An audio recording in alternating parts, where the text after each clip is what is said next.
क्या आप जानते हैं कि भगवान ब्रह्मा और भगवान विष्णु के बीच एक बार ऐसा युद्ध छिड़ गया था कि पूरी सृष्टि संकट में पड़ गई और तब स्वयं भगवान शिव को प्रकट होकर उनके बीच न्याय करना पड़ा। इस युद्ध का कारण क्या था?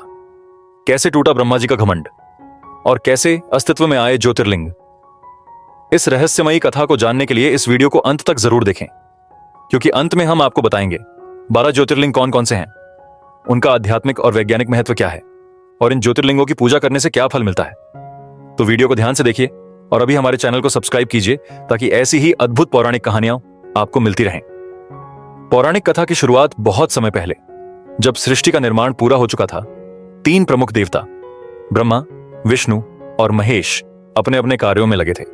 भगवान ब्रह्मा सृष्टि के रचयिता थे, भगवान विष्णु इस सृष्टि के पालन करता थे और भगवान शिव संहार करता थे, जो इस ब्रह्मांड को संतुलित बनाए रखते थे।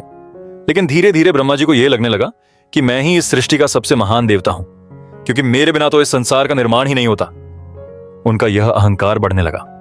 वे स्वयं को सबसे श्रेष्ठ मानने लगे और उन्होंने भगवान विष्णु को यह बात जतानी शुरू कर दी। एक दिन ब्रह्मा जी ने विष्णु जी से कहा, मैं ही सृष्टि का आदि और अंत हूं, इस ब्रह्मांड में मुझसे श्रेष्ठ कोई नहीं है। भगवान विष्णु ने विनम्रतापूर्वक उत्तर दिया, ब्रह्मदेव, आप सृष्टि के रचयिता हैं, लेकिन यह मत भूलिए कि मैं इस सृष्टि का पालन करता हूं और भगवान शिव इसका संहार करते हैं। यह सृष्टि तीनों की शक्ति से चलती है। लेकिन ब्रह्मा जी यह बात मानने को तैयार नहीं थे। उन्होंने कहा, मैं ही सबसे श्रेष्ठ हूं और इस ब्रह्मांड में मेरी ही पूजा होनी चाहिए। भगवान विष्णु को यह सुनकर आश्चर्य हुआ, लेकिन वे शांत रहे। ब्रह्मा और विष्णु के बीच युद्ध धीरे धीरे यह बहस इतनी बढ़ गई कि ब्रह्मा जी और विष्णु जी के बीच युद्ध छिड़ गया। दोनों देवताओं ने अपनी अपनी दिव्य शक्तियां प्रकट कर दी। ब्रह्मा जी ने अपनी सृजन शक्ति से ब्रह्मास्त्र छोड़ा और भगवान विष्णु ने नारायणास्त्र का प्रयोग किया। इस महासंग्राम से पूरे ब्रह्मांड में हाहाकार मच गया। देवता और ऋषिमुनि भयभीत हो गए। युद्ध इतना भयंकर था कि समस्त लोग संकट में पड़ गए। तब सभी देवताओं ने भगवान शिव से प्रार्थना की, प्रभु कृपया इस विनाश को रोकिए। शिव जी का प्रकट होना और अग्निस्तंभ, भगवान शिव ने इस युद्ध को समाप्त करने के लिए एक लीला रची। उन्होंने एक अग्निस्तंभ प्रकट किया जो अनंत था, ना उसका कोई आदि था ना कोई अंत। पूरा ब्रह्मांड इस अद्भुत अग्निस्तंभ से प्रकाशित हो गया। भगवान शिव ने कहा, यदि तुम दोनों वास्तव में सबसे श्रेष्ठ हो तो इस ज्योति स्तंभ का आदि या अंत खोज कर दिखाओ। ब्रह्मा और विष्णु ने इस चुनौती को स्वीकार कर लिया। ब्रह्मा जी ऊपर की ओर उड़ चले, विष्णु जी नीचे की ओर गए। ब्रह्मा जी का झूठ और शिव जी का क्रोध, हजारों वर्षों तक उड़ने के बाद भी ब्रह्मा जी को इस स्तंभ का सिरा नहीं मिला। तभी उन्हें एक केतकी का फूल गिरता हुआ दिखा। ब्रह्मा जी ने केतकी के फूल से पूछा, क्या तुम इस ज्योतिर्लिंग के शीर्ष से आए हो? केतकी के फूल ने उत्तर दिया, हाँ, मैं बहुत समय पहले इस स्तंभ के शीर्ष से गिरा था। ब्रह्मा जी ने सोचा, अगर मैं इस फूल को प्रमाण बनाकर शिव जी के पास जाऊं तो सबको विश्वास हो जाएगा कि मैंने ज्योतिर्लिंग का सिरा देख लिया है। उन्होंने केतकी के फूल से झूठी गवाही देने को कहा।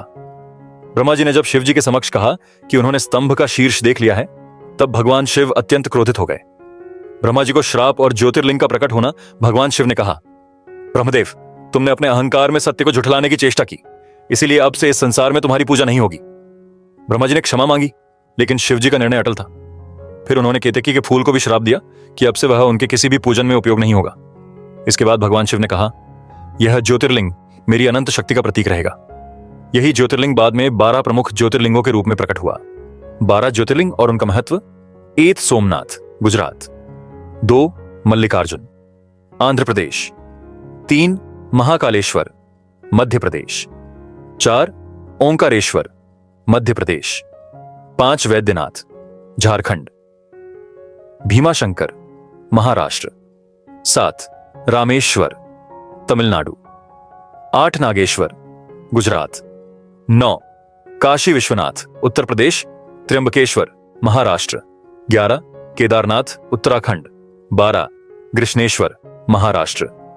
तो मित्रों, यह कहानी हमें सिखाती है कि अहंकार का परिणाम हमेशा विनाशकारी होता है।